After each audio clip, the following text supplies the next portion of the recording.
So, thank you guys for joining State 48. Today we have something a little different. Now, we did have some technical glitch, so it was supposed to be a Substack Live, but we had to switch to Zoom because I couldn't figure out Substack. So here we are. But thank you. This is AJ Bruno and Rachel Alexander, political professionals, veterans. Thank you guys for joining me. Yeah, sure. Thanks for having me. And I have to point out, you two are two of my closest friends, so it makes it even more enjoyable. Well, thank you. Yes. Yeah, so I've been wanting to have this conversation for a while. So I definitely wanted to bend your ear because you guys have been in the business for a while. Why? Why politics? Did you fall into it, or is it something that you went to school for and you always just wanted to do? AJ, why don't you go first? Yeah, I've always had an interest in politics. So, I mean, I was probably angry when Clinton beat Dole. That's probably the first time I got into it. And ever since then, just kind of grown from there. I've always been into history and politics and campaigns. And so it's just been something I've kind of lived and breathed for a long time. And I used to do some political campaign work and some writing, that sort of thing. And even in the PR world, I'm still kind of connected to it all the time. And yeah, so I kind of see myself going that route full on eventually. But it's just it's the people I think that ruin politics because I find it so enthralling. It could be challenging with the people that you deal with in that world, but it's just something I've practically always enjoyed. Yeah. Okay, Rachel, what about you? So some people already know my story. My parents subscribed to National Review back when it was conservative. And so beginning about second grade, we weren't allowed to watch TV or go to movies. So I just read. And so every 2 weeks when it would come in, I would read it cover to cover and I would read every single page, including a couple of the features that I really didn't care for. And so that led to me starting my website, Intellectual Conservative, in 2002 to try to carry on William F. Buckley Jr.'s legacy because National Review had become kind of rhino. And so, I started writing about politics in law school and never stopped. So for younger people out there, I had someone call me and wanted to interview me about doing political journalism. And she said, should I do it? So I won't tell you how I answered until afterwards. But for young politicians, what do you say, AJ? Is this a business still for young politicians to get into? What would you tell? What would you tell a young hopeful? Yeah, I mean, like it is a difficult role to I guess it's about who you know, unfortunately, like anything. So, I think the world of politics was probably, I think it used to be, I don't want to say easier, but an easier business than it is nowadays. It's gotten kind of, used to have, I think, where it was more civil and that sort of thing. Not that it was ever civil, but it's definitely gotten much worse. And I think getting involved in it now, if someone is really passionate about it, kind of like how, someone wants to be an actor, they say, if you like anything else, do that. But I guess if you really want it, then I would say go for it. But also not just on a personal level, because it's nice to have that ambition, but people should want to do it for the right reasons. And I think a lot of people in politics maybe don't always have those reasons. They have another agenda. So we want to keep those people out at the same time. It's supposed to be public service and not just self-service. Now, journalism is a totally different can of worms. I mean, we're seeing papers, mainstream media dying, papers closing. Rachel, what do you say? Would you tell a young journalist that this is now the time, especially with AI? Is this now the time for young journalists to be getting in? So you guys brought up the two reasons that I would say are negative. AJ brought up how toxic it's become, and you brought up how journalism is being decimated. And so I would just flesh those out. The toxicity, for example, right before the election last year, I was getting called the C word on X about once a week. And so you're just going to have to expect that negativity all the time. And it's for some people, you need a really tough backbone to be able to put up with all that abuse. A lot of the mentally ill left is being paid to troll us and do that. And then the other thing is, how the industry is being devastated. Journalism is never paid that well. and it's gotten even worse. You know, we're all watching the layoffs. You can't hardly make a full-time living anymore. So like AJ said, a lot of it is about who you know. I mean, my last job, you know, with the Arizona Sun Times, I got that job because somebody recommended me. I would, you know, it's hard to find these jobs if you don't know someone. And so the journalism industry is evolving. AI is taking over much of our jobs. So you have to adapt. And one way I believe that you have to adapt is you kind of have to become an influencer. You have to go out there and promote your own articles on X and other platforms because publishers aren't doing that anymore. And there's no way to make a living unless you've got maybe some side gigs going on and projects, you know, extra op-eds you're writing or whatnot. So while we do desperately need, you know, more young people in journalism, and I do encourage them to go into it, I just want them to know you're only a handful at the top are going to be like a Megyn Kelly and end up becoming wealthy off of this. Do they need to go to college? Because now we're seeing, especially on the right, this push that, college scam. Do they need to go to college, Rachel?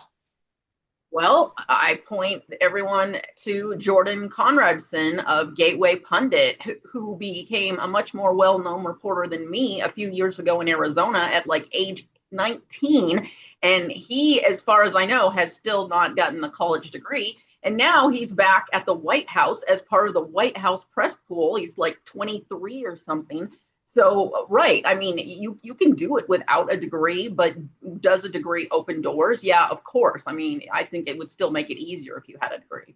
Yeah, my advice, especially, I have teenagers, is high school doesn't teach you how to think, right? Forget about, they're not coming out knowing how to, write or do math, but how to think is important. And I think if you go to the right college and take the right courses, it still teaches you how to think, hopefully. And so I think that's kind of helpful. AJ, what about for a political consultant? Do they need to go to college? Would you advise them to go that route? Yeah, I guess it does make things easier, right? At the same time, you don't always need to. I want to say I can't remember if I want to say Lee Atwater did it. Maybe he did. It's sticking out in my mind. Maybe he didn't. But an example of someone, I guess, Scott Walker was able to be governor for 3 terms, and he never graduated college. So, Hmm. it obviously helps to open doors and all that if you have those connections. But at the same time, I thought it was bad, for me. But a lot of these universities are cesspools, unless you're going to like Hillsdale or something. I mean, most of them are trash. It's just so full of propaganda and it's so extreme. So I feel like, you're paying and getting into debt to be indoctrinated. So it depends where you go. Maybe if it's a Christian school or someplace more conservative. But a lot of them I feel like are, from a principled perspective, a waste of money. Practically, again, I guess it depends. If you're going to do something which, a degree will make you more money, then maybe it makes sense. But and also it's gotten out of control. I think it's ironic because most of them are so left wing with everything except for when it comes to making money. Then they're the most predatory capitalists ever because the amount of money they must make while being nonprofits is just obscene. So back to AJ, how do kids do it? Because for the longest time, before I even moved to Arizona, it was always in the back of my mind. I want to go into politics, but it seemed like this door, this mystique thing, like how do you do it? How do you actually get in? So for those that know that they want to, become either, a political pundit or a PR or work on a campaign, what's the best route to go for your first job? Hmm. Um, I think what everyone says is to get in the door anywhere. So, obviously, if you can get somewhere where you're being paid something, that's great. But you want to get involved in any campaign or any sort of organization, and then I think that's what opens doors. So it really depends. It's very hard. That's part of why I switched from politics to more PR. It's very annoying getting political jobs, and if you're not one of those people who somehow clicks and makes it in that way, it's just very difficult. But at the same time, like if you find the right opportunity or get in with the right person, it does help. But it's definitely a difficult way to do it. And I think people have to be willing to make maybe more sacrifices than some are willing to. I mean, you got to really hustle if you don't know the right people. So I think it just depends on finding the right opportunity and getting a little bit lucky and some people are able to get way ahead and some aren't. So it's just kind of a combination of everything. Rachel, one of your first jobs was with Schweikert on the political scene. So tell us about working for Congressman Schweikert and what did that teach you? And what did that look like as a young staffer? So that was one of the funnest jobs ever. And, I got the job because I knew somebody. He had been the Maricopa County treasurer and I'd been a deputy county Maricopa attorney. So I'd already gotten to know him before he ran for Congress that way. And that was just a blast. It was his first run for Congress. He had a great team of people. I was his director of social media. And a lot of my job was keeping the staffers of his opponent busy on X so they wouldn't get real work done. Like, people don't understand how this trolling thing works. Like, some people will tell me, don't feed the trolls. And I'm like, there's a method to this madness. Like, you can really do something when you screw with people on online. Yeah, next thing you look up, it's been 4 hours and you've been arguing with somebody who's probably just like in their basement or whatever. Let's talk about building a brand. So whether it's as a journalist or PR, I was interested when I saw your bio, AJ, that you worked for Terrence Williams, because he totally, definitely is like a whole vibe, like a whole brand. So talk about building your brand and maybe how you can wreck it real quick. Yeah, so in the PR world, kind of work with a lot of different people, but we did work with him a while ago. He was very amicable to work with. So yeah. Um, in the case of someone like, you're looking for, I guess, media opportunities to, I mean, he already had a big brand at that point, but I think he's blown up even more since then. So I think it's just a matter of finding out what your expertise is and promoting yourself and finding other people to put you in the right places. And obviously, if you have a certain talent or skill like him with comedy and connecting to politics and all that, that helps. So I think all of that is part of it. And yeah, I think it's finding, whatever your niche is and building on that. Some people manage to get a huge following for, I don't know why for some of these people, but if you actually have some sort of expertise or some skill and you're able to reach an audience, yeah. I think it's even harder now because everything is so oversaturated. I thought it was hard enough when I was trying to get a YouTube following like in the mid to late 2000s, and now it's just way harder, almost impossible. And there's all these other platforms, and it's a difficult climate out there, and there's all this competition. Personally, I just want to go back to MySpace and forget the rest of it, but maybe they're not gonna so, I don't know. Yeah. Rachel, talking about building a brand, I saw something this week from an ex insider, and he Mhm. said for 6 months, if you post the same thing, just a little snippet, then you become an expert in the field, and X will reward you for it. So you've said numerous times you don't know why or you don't know how, but somebody at X promoted you, and Rachel is, over like what, 130,000, followers right now. And so definitely you are the election security, expert, right? Because that's all you talk about. You also used your brand, your experience with somebody you may see as a negative, and it becomes what now has launched you, and it's a positive. So talk a little bit about how you took what some people would see as negative and made it your brand and kind of launched your career from there. So, because I was the former Maricopa County elections attorney and a former Maricopa County prosecutor and writing about Arizona politics, of course, I'm going to end up writing about all the election fraud that's happened here. And so I just sort of fell into that. And yes, I get attacked all the time on X, and there are, under the old Twitter, I'd be suppressed, and so I couldn't build up any followers. I was actually hemorrhaging followers, and there are other platforms that have suppressed me. I can't get any followers on Instagram. LinkedIn suspended me twice. If I get suspended one more time, I'm gone. Same with YouTube. But I get one more suspension, I'm gone.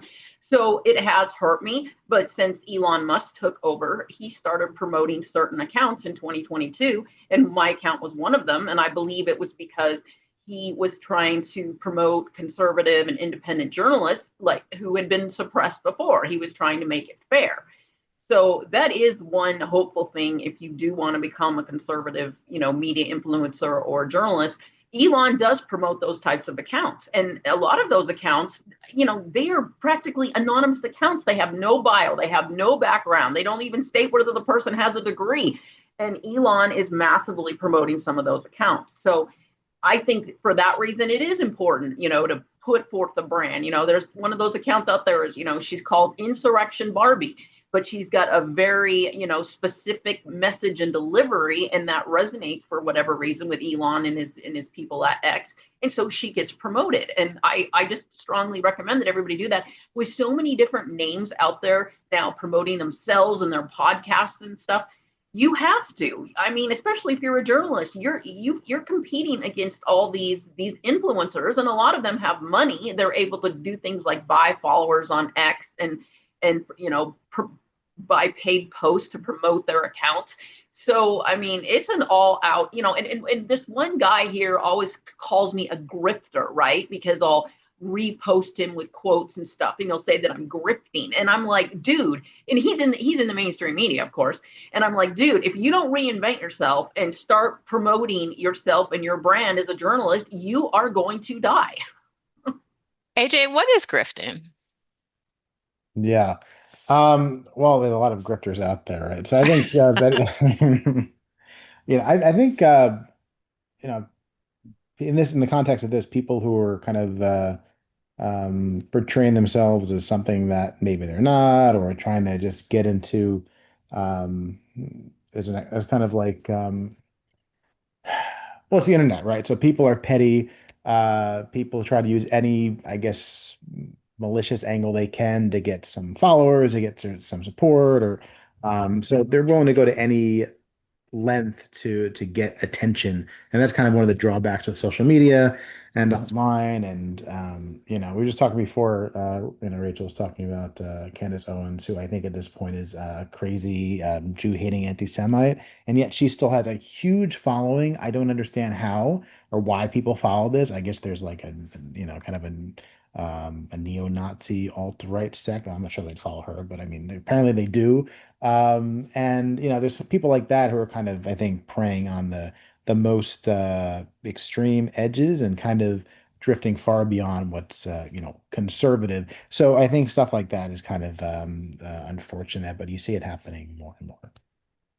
One thing I've seen a lot of out here in Arizona, and even by like our mainstream media, first of all, I don't think anybody over the age of 30 should even be using the term grifting because I just don't think that, I just don't think people know what it means. And it's just become, but Rachel, how is Turning Point? How are they grifters?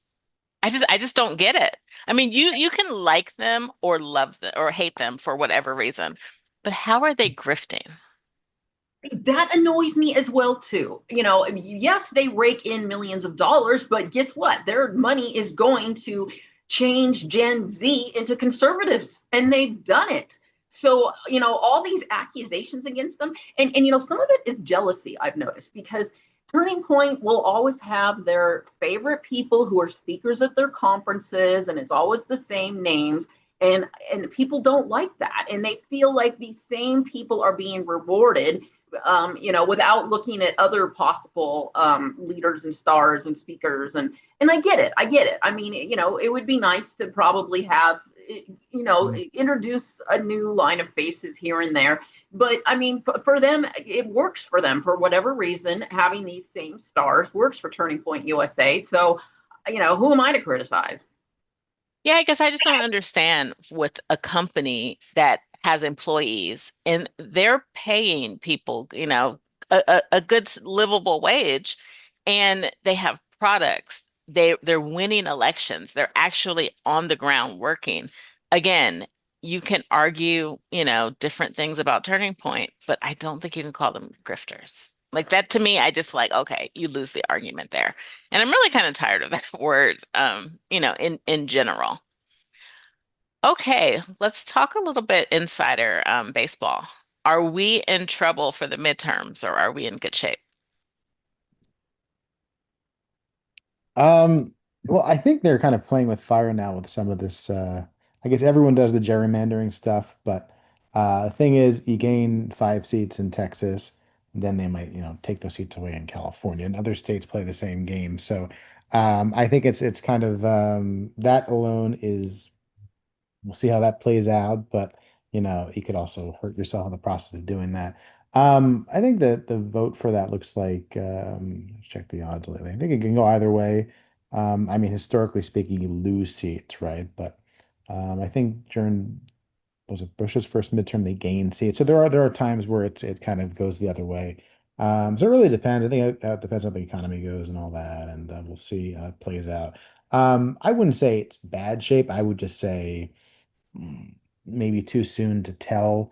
I think the way the Senate races look is, I think it'd be impossible or not impossible, very difficult to lose the Senate there. So then you're looking at the House and how that goes. So, but yeah, I mean, I would think you wouldn't want someone like Hakeem as the speaker because like everything that comes out of his mouth, it sounds even stupider than Nancy Pelosi level time. So we'll see if people buy it or not. But too soon to tell. Could go either way, but I wouldn't be too pessimistic about it.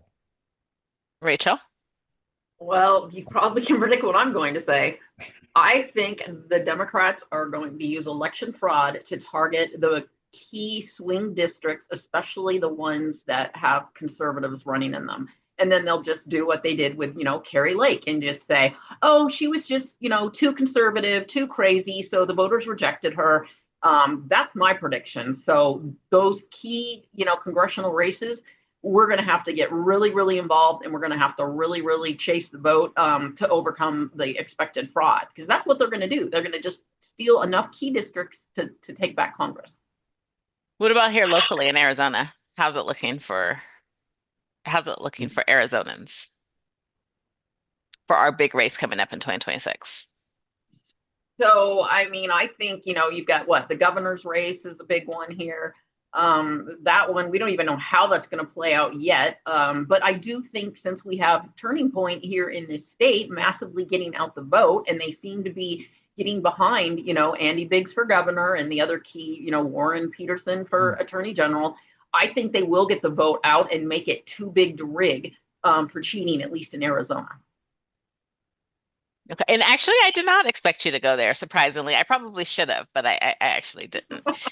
Um, AJ, do Democrats have anything to offer, or will people just be buying into the mainstream media? Mm. Trump is bad.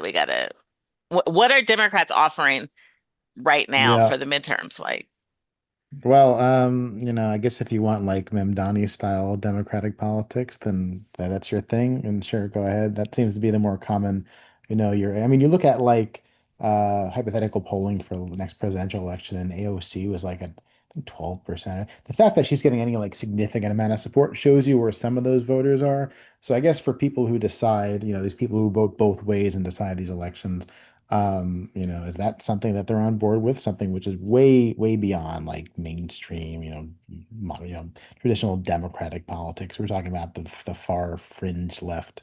And I think that's kind of the risk you take there when you go that direction. So they're not getting the message because obviously, the party is run by people increasingly who I think are extreme. We had the deputy chair was that talk about grifter, that David Hogg kid, he's a grifter. oh yeah. Yeah, yeah, he was, he's deputy chairman. So if you have people like that with like influential roles in the party, no, I would hope people reject that. The problem is, I don't know if enough people really pay that much attention. A lot of people who vote don't know what they're voting for, sadly. If people were educated and actually knew who stands for what, what will happen if these policies are implemented, all that stuff, I think they would clearly lose. And obviously they do cheat. I don't know if they could steal every race, but I mean, you got to be on the lookout, I guess, for any fraud, and dead people voting and all that kind of stuff. But it's kind of par for the course at this point. So yeah. So as a PR guy, I'm interested to know this question because one of the biggest problems that I see is Mm. immigration, right? So whether you're on the right, you're on the left, everybody wanted Trump to come. Well, I won't say everybody, but a lot of people wanted Trump to come in and do something about immigration. Even the Democrats, early on were like, okay, Biden let it get too far. But do you see mainstream? I see mainstream media doing a good job at hoodwinking the Democrats into thinking that we are just out here on every corner of Home Depot, rounding people up, that we're taking every grandma and just locking them up. I mean, I think they're really, they always have been pretty PR savvy on the left at just Mm. like selling the big lies. Do you think the right is doing enough on the PR angle around immigration and what's really going on? Well, on the left, they've always been kind of expert spin doctors and smear merchants, so that's Hmm. kind of their thing. I don't think the talent is the same on the other side in that case, but also I don't think there's as much lying on the other side. So that probably is part of the problem there. Yeah, no, I think when it comes to the immigration issue, well, the problem with that too is we're always told the border needs to get secured, and there's been all these amnesties, and then we say the border is going to be secured after that. It never actually is secured. So we'll see if it actually does get done this time. Um, I don't think that they're like they say that they'll deport everyone here who's not here legally, but I don't know from a practical perspective if you could. Ideally, I do think that we want people, and here's one thing too. I think there are some people like who claim to be on the right who I think are just anti-immigration. I'm just anti people coming here who don't want to come here legally and being Americans. I mean, there's people who come here just to take advantage of the country, and they don't really want to be Americans. They don't want to speak the language or be acclimated into the country, and I think that's a big problem. But anyone who wants to come here the right way, who actually wants to speak English and be contributing and be a part of the country, I think should be welcome. But I don't think it's fair people get to cut lines and all that. But can you deport all of them? I don't know.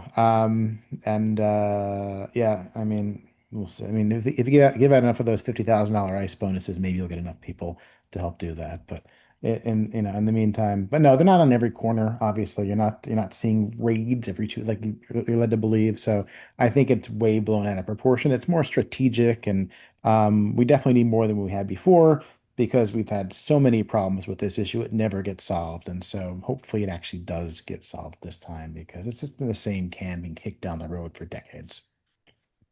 Rachel, one thing that the left does is they do a good job, much better than people on the right, of amplifying their message, right? I think you and I talked about they must have like a chat group where this is what we're going to talk about today. And everybody from the politicians down to the journalists just hammer on the same thing. So that's what I see with immigration. It's almost like watching sausage being made. It's like, okay, we want people out of the country that are, committing burglaries, drug trafficking, raping, all of these bad people. We want them out.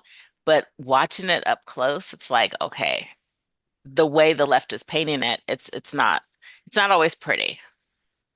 What do you think, Yeah, Rachel? you're right. You're right. Everybody knows about the journo list scandal from, I think it was 2010 or a little later, where there was a bunch of, MSM journalists in this chat group and they were coordinating everything, and Elon Musk has posted these screenshots, of these journalists saying the exact same thing. And we don't have that on the right. There is nobody telling me what to post. There is nobody coordinating with me. And you probably know, Christy, a few years ago, like 3 or 4 years ago, I tried to start something like that on the right where us journalists could coordinate talking points and everything. And I got nowhere. I had no funding, no backing. There's just a void. And there needs to be that because that's a typical Alinskyite tactic that the left is successfully using against us that we're not using back.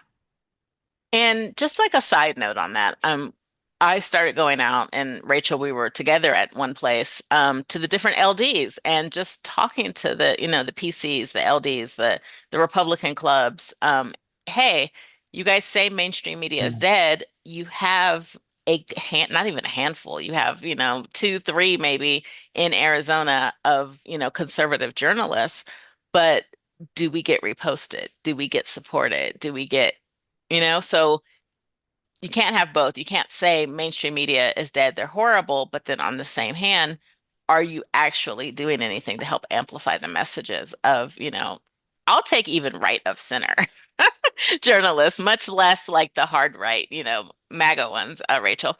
But, just support because otherwise it's going to be difficult to have, a functional Yeah, journalist. and I have to add, Christy, what annoys me is and I'm not going to name names because I don't attack other MAGA, but when I write about a conservative organization or Politico in Arizona, and they never post my article. Even if my article is just completely fawning over them, it's, wonderful press for them. I can't believe how many don't post it. And I'll tag them in my post, don't get any reposts, nothing. I mean, it's like they just aren't willing to adapt and like treat us like they do the MSM. And Christy and I have talked about this too, how some of these politicos will go directly to the MSM and talk to them and give them quotes and repost the articles. But Christy and I just get ignored. You Well, know how they are out there. the funniest thing is when they run and they do op-eds and they'll publish the op-eds with the people that hate them. But okay, enough Yeah, about they won't. us. They won't even publish the op-eds in my Arizona Sun Times when we all know me and Christy and I are about the top two MAGA journalists in Arizona. So why aren't you posting your op-eds in our publications? Why are you posting them in these publications that hate you? Yeah. So mainstream media is still hanging on by a thread. And we're, a lot of that thread that's holding them together because, no press is bad press. So even when we're talking about them, we're still giving them press. AJ, how do you read polls? How does a new politician coming into the game tell them? Because I learned several tricks this year about polls and I was shocked, but what's the trick about these polls? Yeah, I mean they're not always right. So I think it's could be a barometer to some extent, but I mean like looking at them now, I mean who knows what could happen. So sometimes someone might be way ahead in the polls, then it turns out they end up losing. With the polls with Trump, you would have not thought he would have won. They didn't think he was going to win. So, they're not always right. Sometimes it depends how they asked. It might be slanted the way the methodology is done. So it's not always reliable. I think it's important not to read too much into it. And the only poll that matters is the one on election day. So we let people get into our head that someone can't win or that it's not worth it, then that might, keep voter turnout down. So I think it's important to realize that only one poll matters. And so I wouldn't be too dissuaded by those kinds of results. And How even do you here, know who to trust? How do you know what mm, pollsters yeah, are that is trustworthy? that is tricky.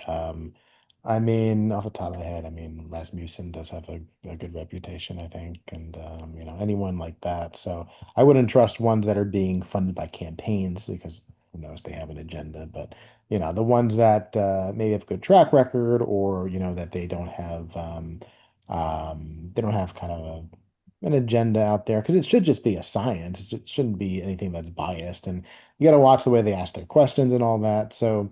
Yeah, and I guess just look at who's the most right. That kind of is the best. Yeah, see, I think because you've been in it so long that you don't realize that people, because I didn't know until this past year that a campaign can actually go out and hire a pollster to do the poll.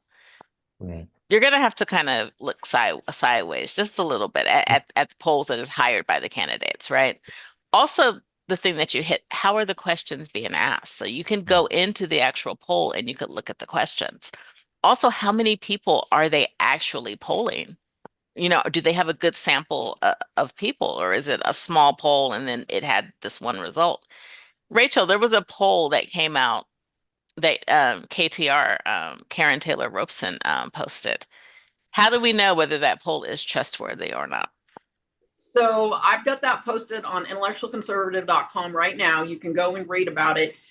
This polling organization, KStrat, did an analysis of that poll and showed how bogus it was. That poll came out by Noble Predictive Insights, which that polling company has a reputation for always showing rhinos doing better than conservatives. Sorry, it just does. And they just decimated the poll. They said, first of all, they said that Karen Taylor Robeson, the rhino, was labeled a Republican, but conservative Andy Biggs wasn't even labeled a Republican. They suspect that they didn't survey enough older people in the poll because that would skew it more moderate.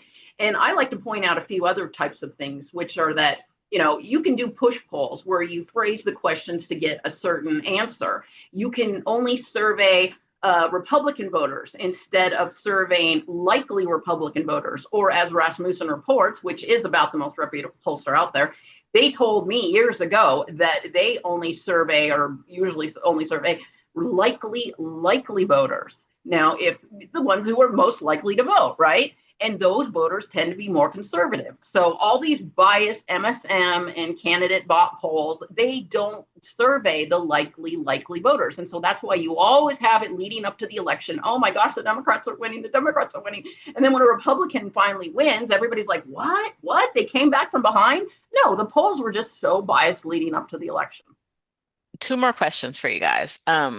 Push poll, because I actually I don't really answer numbers that I don't know, but last election cycle, I was just like answering the phone and it was a poll. And so I was just like, I've never done one of these, so I'm interested. So I, did it. First of all, there were way too many questions. By the time it was halfway over, I was regretting that I had even did it.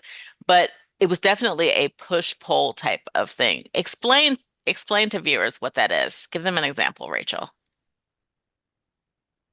So, do you think Trump's policies of deporting innocent migrants who merely want a better life for themselves and have committed no crimes and have family members in the United States, do you think that this is a bad policy of Trump and maybe he should consider revising it? And she's not joking. Like I actually got off of the phone and I had to call a politician and I was like, this has to be illegal. Like this has to be something that can't be done. They were like, no, they're able to do that because the question was so just slanted one way for you to give one type of answer. Yeah, for sure. And then the mainstream media goes out and writes about these stupid polls, and there's just thousands of articles out there. And so if you look up polls in a certain race, all you're going to find is 100 articles showing that the Rhino candidate or the Democrat candidate is ahead, and they're never honest in their reporting. They never say it's a push poll.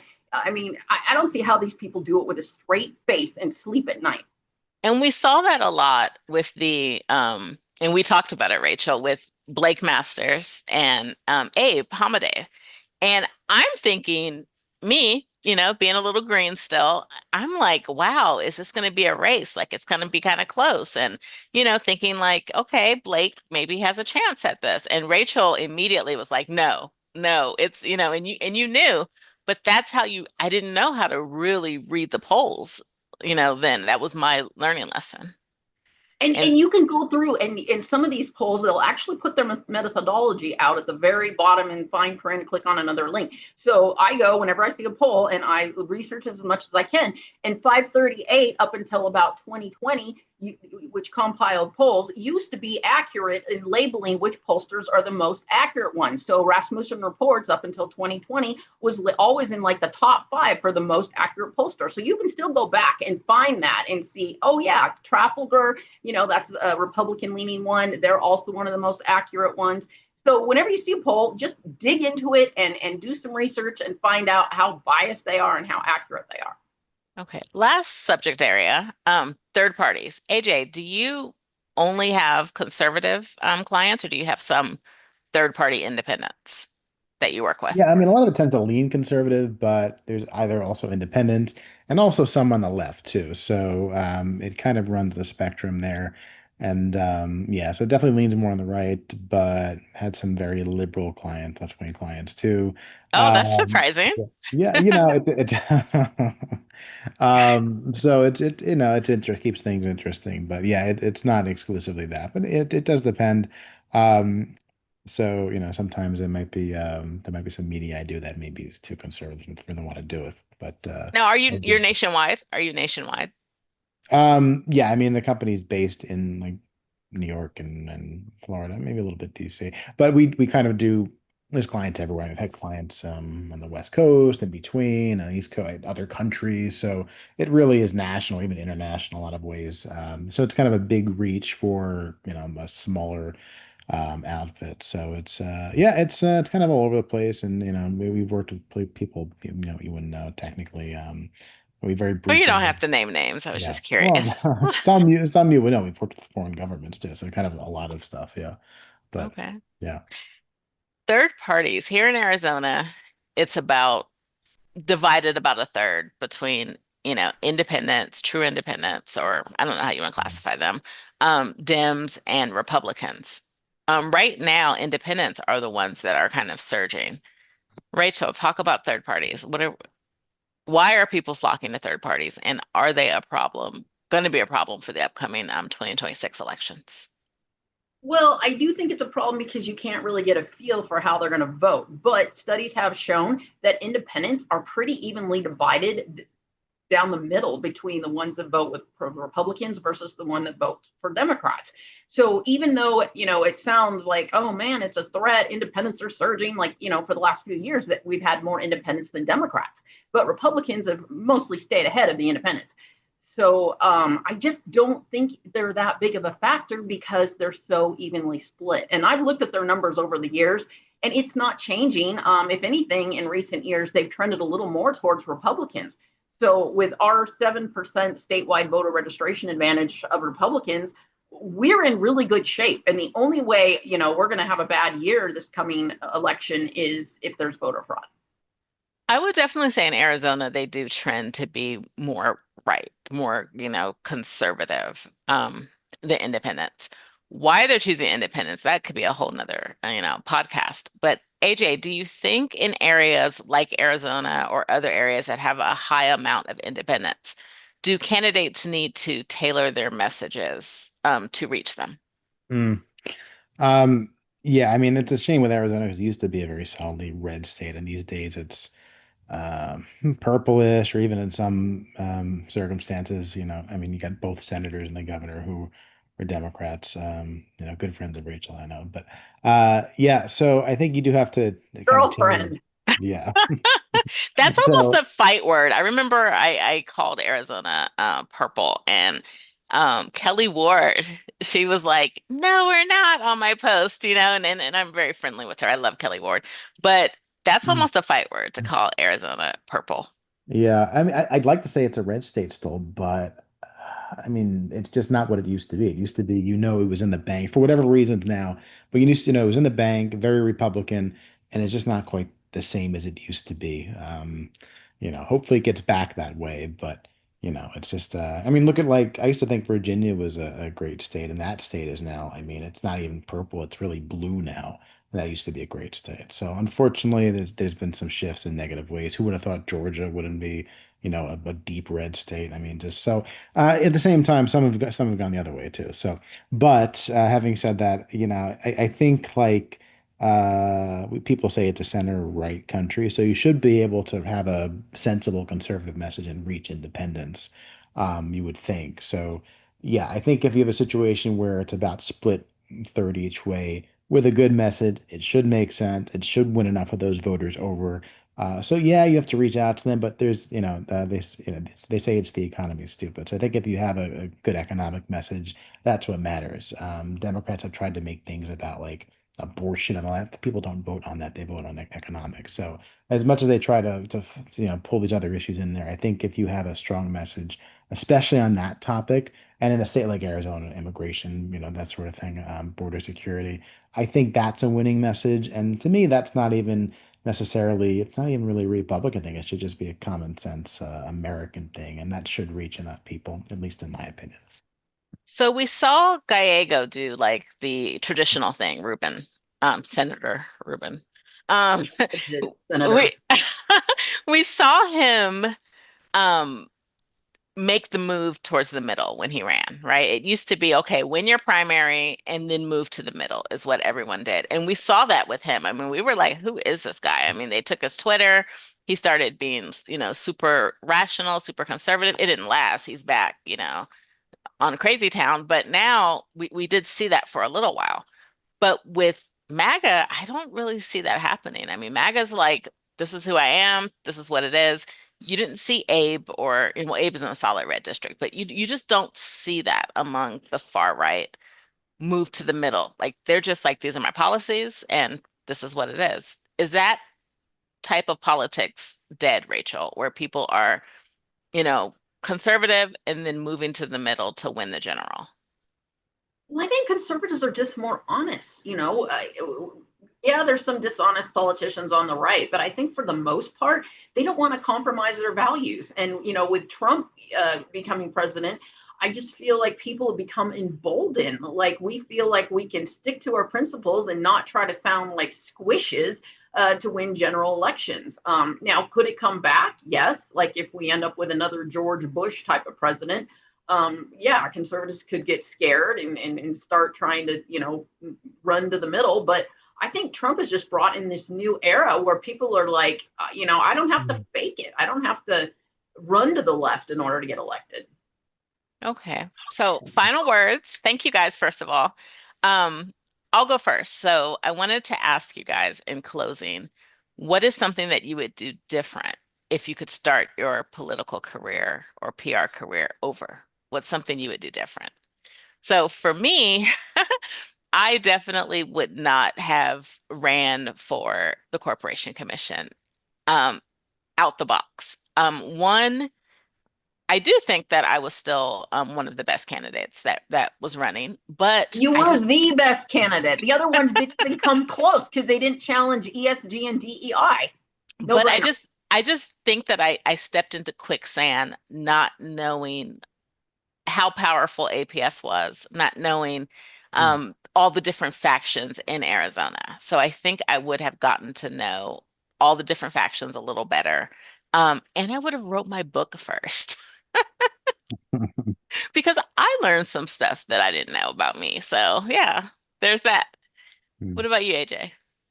Yeah, I could have, should have, would have. Yeah, well, I think for one, I probably would have found like a conservative school to go to and went there somewhere in like the a reliably read place, I think. And I think I would have that would have helped launch it because I wanted to launch it a lot more effectively after college than I did. I thought at this point I'd be deeper into elected office, to be honest. So yeah, I and so I kind of have to draw up a new plan with that. But originally, I would have liked to have maybe worked in a Republican administration, right? Well, there wasn't one because of Obama then, but and then ran for office, Congress, like at 25, that sort of thing. But it's all about, I think, making the right contacts, which I didn't have at the time, or getting the right opportunities. So I would definitely start in a different place geographically, instead of like I went right to DC, which I don't know, that doesn't help for running for office if you're doing it somewhere else. So I would approach it from a different perspective than I did. Went someplace with people more like-minded. So that's kind of a big regret for me. Rachel, And anything you would do differently? oh yeah, I mean, you all know me as being a lawyer, but I wouldn't have gone to law school. I would have just gone straight to journalism. Maybe not even gotten political science and history degrees. Maybe majored in journalism, and maybe Fox News was starting up in the late 1990s. I mean, maybe I would have done something in broadcast, but I mean, my home is in journalism. I feel like it's where I belong. I love it, and so the whole legal thing, when I went to law school, my plan was to practice law for 2 years and then become a senator. I mean, I was so naive back then. And me now, I'll never run for office. No way. Mm. But it just, yeah, my life turned out differently. And so I guess I just write a lot about legal issues and lawfare now. I Well, yeah. I also would kind of duct tape on that too. I mean, I definitely feel like journalism is probably the most alive, as far as career-wise that I've been. I mean, I love everything about it, right? Every single aspect. Now, does, everything else have to catch up with it? Sure, because, like I said, journalism, this is a project of love right now.